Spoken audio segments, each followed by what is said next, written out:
Elia's ward was fixing a broken light panel when the galaxy quietly changed. The galactic hub never slept. It floated in the dark between stars, larger than any city on Earth, filled with hundreds of species moving through metal halls and glowing corridors. Ships arrived every minute. Languages overlapped like soft noise. Lights flickered in colors humans did not have names for. Humans were still new here. They were not feared. They were not respected either. They were considered useful. Elias was a maintenance officer, one of many humans hired to fix things other species did not want to touch. Wiring, doors, gravity plates, small jobs, quiet jobs, he liked it that way. He worked alone most of the time, listening to old Earth music through one earbud as he tightened the last bolt on the light panel. The soft yellow glow returned, steady and calm. That was when he noticed someone standing behind him. Elias turned. The being was tall and thin, with smooth dark blue skin and silver markings along the neck and arms. Large black eyes reflected the hallway lights. No visible mouth moved when it spoke, but the words came clearly through Elias' translator implant. "Human Elias Ward," the alien said. "May I stand here?" Elias blinked. Sure." The alien did not move closer. It simply stood there very still like it was unsure what to do next. Elias wiped his hands on his uniform. "Do you need something fixed?" "No," the alien replied. Several seconds passed. Elias shifted his weight. "Okay, then what can I help you with?" The alien's silver markings dimmed slightly. Elias had learned that meant stress. "My designation is Cathari," it said. "I am of the Keth species." Elias nodded. "Nice to meet you." Another pause. Then Cathari said something no one expected to hear in the galactic hub. "My mother died today." Elias froze. Death was not a rare thing in the galaxy, but it was not something most species talked about openly, especially not to humans. The Keth species, in particular, were known for emotional control. They believed feelings distracted from logic and progress. Elias slowly lowered the tool in his hand. I'm sorry." Cathari tilted its head. "Your response matches expected human behavior." That didn't sound good. Before Elias could reply, Cathari continued, voice steady but quiet. "May I spend the day with you, human?" The hallway felt suddenly very empty. Elias looked around. Other beings were walking past, not paying attention. No alarms, no guards. Just this one alien standing in front of him, asking something that felt heavy and fragile. "I don't understand," Elias said carefully. "Why me?" Cathari's markings flickered again. "Humans are known to remain near each other during periods of emotional disturbance." Elias swallowed. "That's true, I guess." There was another pause, longer this time. Cathari added, "I am not permitted to ask this of my own kind." That sentence hit harder than the first. Elias took a slow breath. He thought about schedules, rules, and warnings he had heard during training. Do not interfere with other species, cultural practices. Do not project human emotions onto non-humans. Then he thought about how Cathari was standing straight, controlled, but somehow smaller than before. "Yeah," Elias said finally, "you can stay." Cathari's eyes widened just a little. "I do not require constant interaction," it said quickly. "I can remain silent." Elias gave a small, sad smile. "You don't have to explain. Come on." They began walking. Elias didn't know where they were going, so he just followed the main corridor toward the observation decks. The station's ceiling slowly shifted from white light to a soft, artificial sky. Stars appeared above them. Cathari walked beside him, hands folded neatly. "Can I ask something?" Elias said. "Yes." "What happens after death for your people?" Cathari answered without hesitation. "The deceased is documented. Genetic and knowledge records are archived. The individual is considered complete." Elias frowned. "And that's it?" "Yes." "No ceremonies, no stories, no time." Elias nodded slowly. "Humans don't do it like that." "So I have observed," Cathari said. "Your species pauses work functions during death events." "Yeah," Elias said softly. We slowed down. They reached the observation deck. The massive window showed a sea of stars and distant ships moving like silent fish. Elias sat on a bench.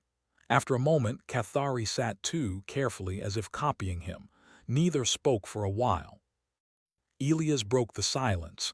My mom died 5 years ago. Cathari turned its head. I was not aware. You wouldn't be, Elias said. I don't usually tell people. What occurred after her death? Elias looked at the stars. A lot of things stopped making sense. And a lot of things started meaning more. Cathari considered this. Contradictory outcomes.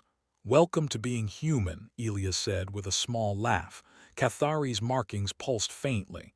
I am experiencing irregular cognitive activity. That's normal, Elias said. For us anyway. Time passed differently after that. Elias showed Cathari small human habits, how he drank coffee even when it tasted bad, how humans stared out windows when thinking, how silence could be shared instead of avoided.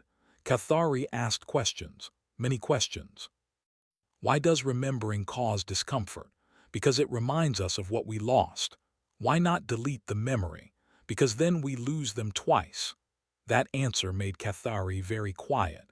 They did not notice the surveillance drone hovering near the ceiling. Elsewhere in the station, a notification appeared on several screens. KETH Citizen Cathari, absent from required morning protocol galactic officials noticed, and they were not pleased. A message was sent to Elias' work terminal. Notice emotional interaction with non-human species is discouraged.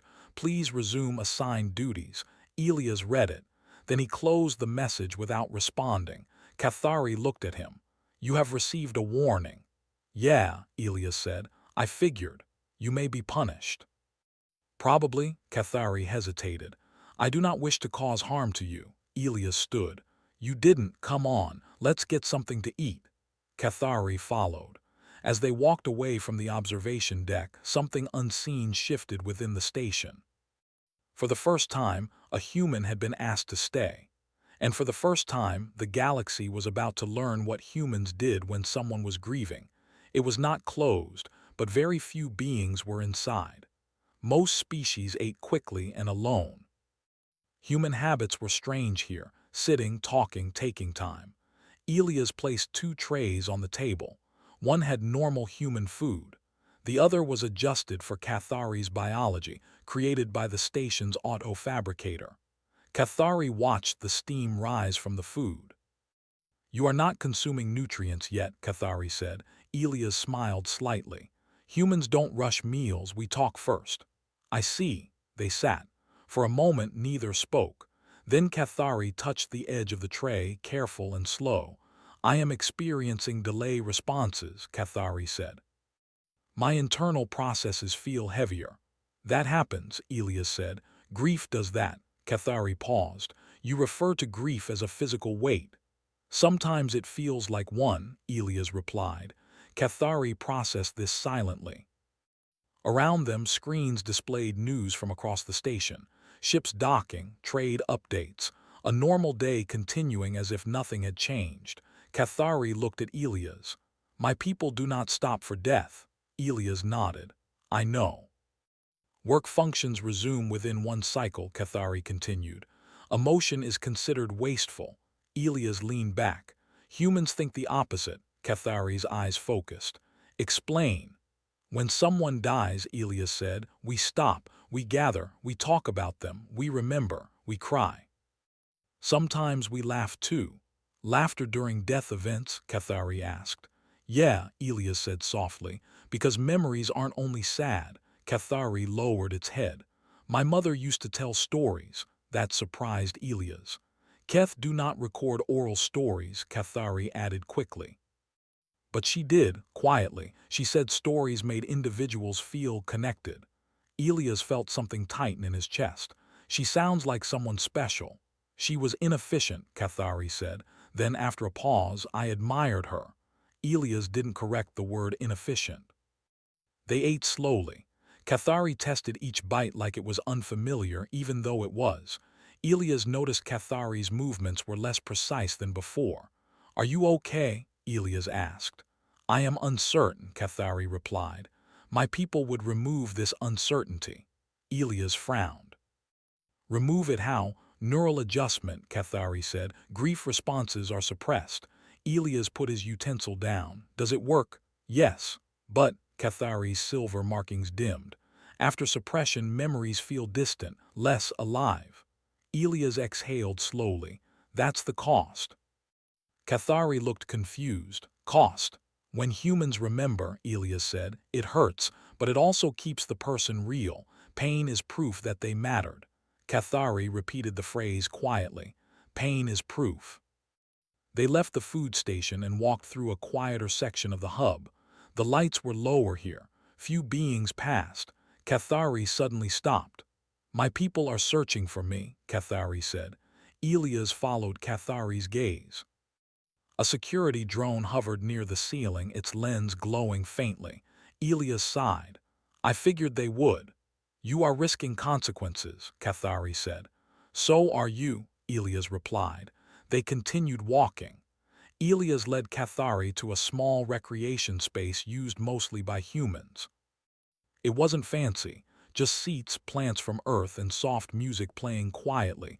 Cathari looked around. This environment is inefficient. Yeah, Elias said. That's why we like it. They sat near a small artificial tree. Elias reached into his pocket and pulled out a small metal object, a worn ring on a thin chain. My mom wore this, he said. Cathari watched closely. You carry it.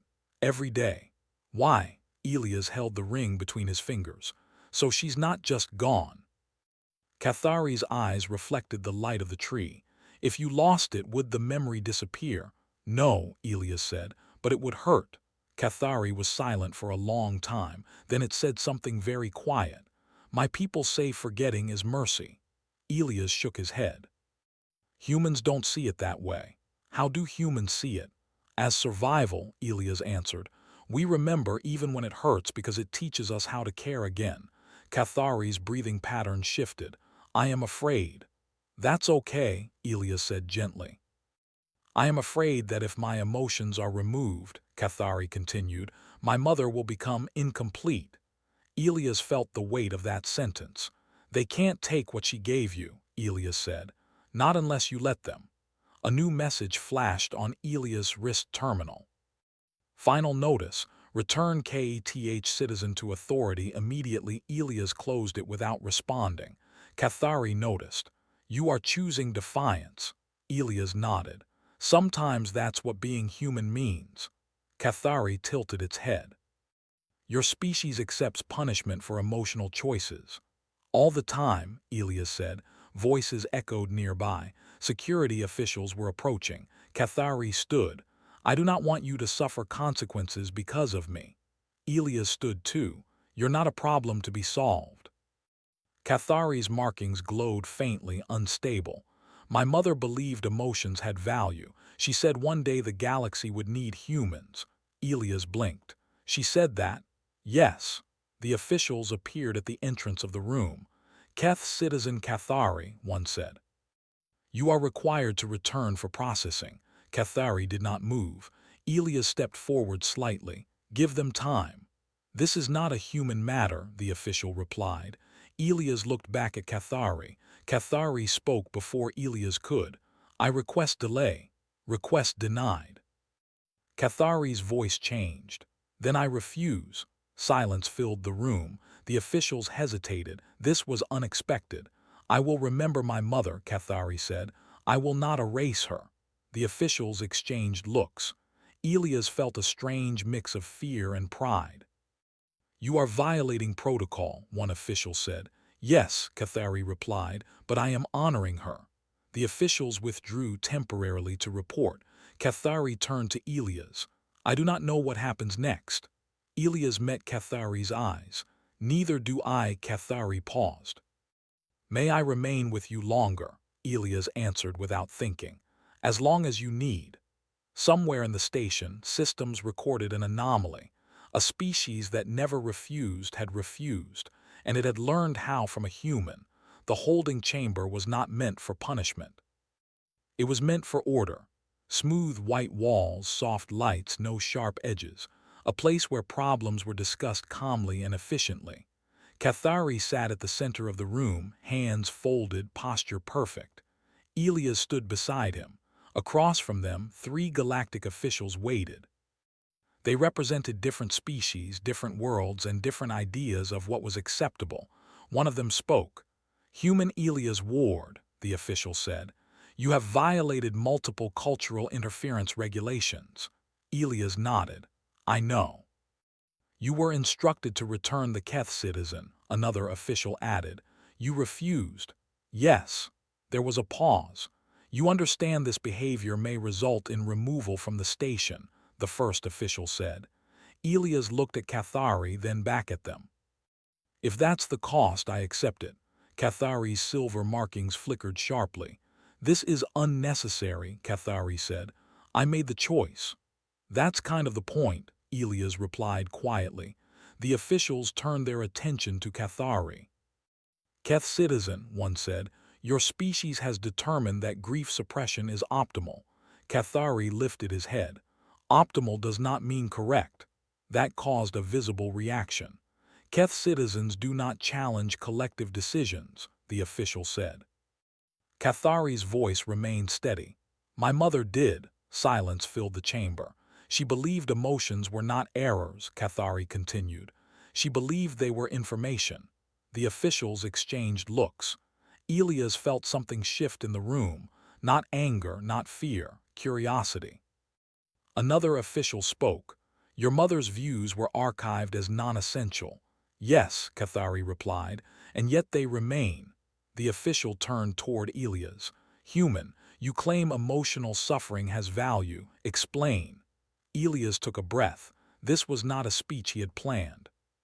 "When humans lose someone," Elias said, "we break for a while, we don't hide it, we let it hurt." "Pain decreases efficiency," the official said. Elias nodded. "In the short term, but it builds something stronger." "What?" another official asked. "Connection," Elias answered.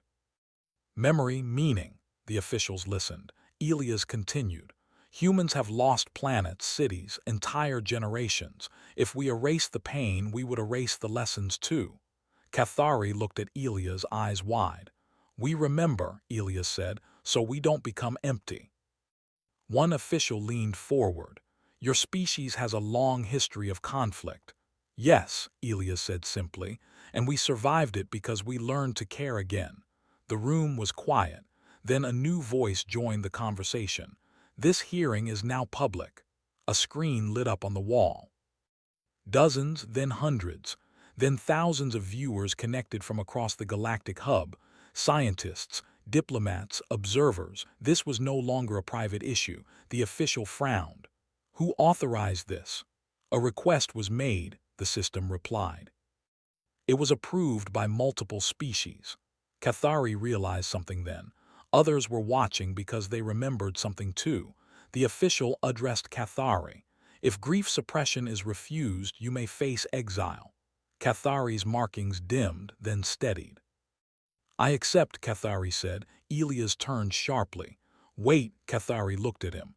"My mother taught me that some things are worth losing everything for." Elias swallowed. "But I request one thing," Cathari added. The officials waited. "I request to remain as I am," Cathari said. "With my memories intact." A long pause followed. Data scrolled across the screens. Observers sent silent signals of interest. Some species recognized patterns, emotions they had once removed from themselves long ago. A voice came through the system. "Human Elias ward." Elias looked up. "Do all humans behave this way?" the voice asked. Elias thought about his parents, his friends, the strangers who left flowers at memorials. "Yes," he said, "in different ways." The voice paused. "Then your species carries loss and still functions." Elias nodded. "We carry it forward." The officials conferred quietly. Finally, one spoke. "The Keth citizen will be granted temporary autonomy," the official said. "Observation status only." Cathari's markings flared bright. Elias let out a breath he hadn't realized he was holding, but the official wasn't finished. "Human Elias ward," they added. Your actions have raised a concern. Elias braced himself. Your species may be dangerous. Elias smiled faintly. We've been told that before. Not because of weapons, the official said, because you allow pain to exist. The room fell silent again. Cathari stood taller. My people believed emotions weakened us, Cathari said, but I believe they preserved humans. Observers across the galaxy listened. A scientist from another species sent a message. Requesting human grief study access, another followed. Requesting cultural exchange, the galaxy was paying attention. The hearing ended without punishment. Elias and Cathari were released. They walked through the station together side by side as beings stopped and stared, not with suspicion but curiosity. Cathari spoke quietly. I did not expect this outcome. Neither did I, Elias admitted. Cathari paused. If my people reject me permanently. Elias looked at him. You won't be alone. They reached the observation deck again. The same stars, the same quiet. Cathari looked out at the galaxy. My mother believed humanity would change things, Cathari said. Elias shook his head. We're just being ourselves. That is enough, Cathari replied. Cathari turned to Elias. If I lose my home, Cathari asked carefully, may I remain with you? Elias didn't hesitate. Yeah, he said. You can. Cathari's markings glowed warmly for the first time. Far away, messages continued to spread. Humanity was no longer just useful. They were becoming something else. They were becoming the species that remembered. The decision did not come immediately. Galactic systems never rushed important choices. They measured. They observed. They waited to see what would break. But nothing broke. Days passed. Then weeks. Cathari remained under observation, but no one forced him to erase his grief. Elias returned to work, though many beings now watched him as he walked the halls. Humans were no longer invisible. They were interesting. Cathari stayed close to Elias. Sometimes they talked. Sometimes they sat in silence. Cathari learned that humans did not always need words. One day, Cathari asked, do humans ever stop missing the dead? Elias thought for a moment.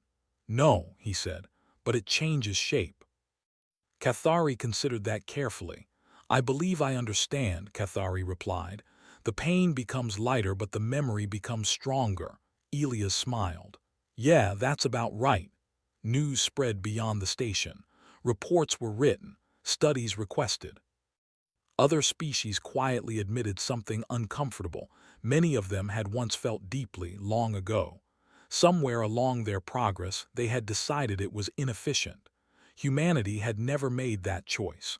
A council session was called. This time, it was not a hearing. It was a question. Cathari and Elias stood together before representatives of dozens of worlds. No guards, no threats, only attention. The lead counselor spoke. Keth Citizen Cathari, the counselor said, your refusal has caused internal debate within your species.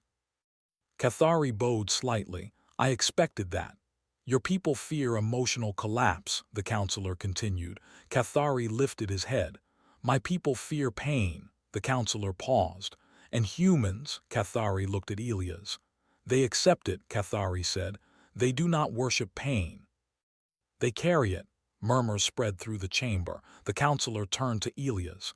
Human Elias Ward, why did you stay? Elias felt every eye on him. Because someone asked, Elias said simply. The counselor waited. Elias continued. Because he was hurting. And because that's what humans do. Even when it costs you, the counselor asked. Elias nodded. Especially then. Silence filled the chamber. Then something unexpected happened. A Keth representative stepped forward. Keth collective decision, the representative announced. Grief suppression protocols are suspended for review. Cathari's markings flared bright. This decision is temporary, the representative added, but observation of human practices will continue. Elias felt a weight lift from his chest. The counselor spoke again. Keth Citizen Cathari, you may choose to return. Cathari hesitated. Then Cathari said the words that changed everything. I choose to remember, Cathari said, and I choose where I stay." The chamber held its breath. Cathari turned to Elias. "If I am not fully Keth anymore," Cathari asked softly, "may I remain with humanity?" Elias didn't need to think. "You can stay forever," he said. The words were simple. The meaning was not. The council recorded the moment. For the first time in recorded galactic history, a species had not claimed a citizen by force, but had lost one to compassion. Cathari became something new, not human, not fully Keth, a bridge. Other species followed. Observers arrived on Earth. They saw human memorials. Names carved in stone, candles burning for people long gone, photos held close, not erased. They saw that humans carried their dead forward not as weakness but as strength. Wars had not erased humanity. Loss had not erased humanity. It had shaped them. Years passed. Cathari learned human customs. He learned birthdays, even for those no longer alive. He learned that humans spoke to the dead, not because they expected answers, but because it mattered. Cathari planted a small memorial garden on the station. No species had done that before. Beings stopped there. Some didn't understand why. Some felt something they hadn't felt in a long time. Elias grew older. His hair turned gray. His steps slowed. Cathari stayed.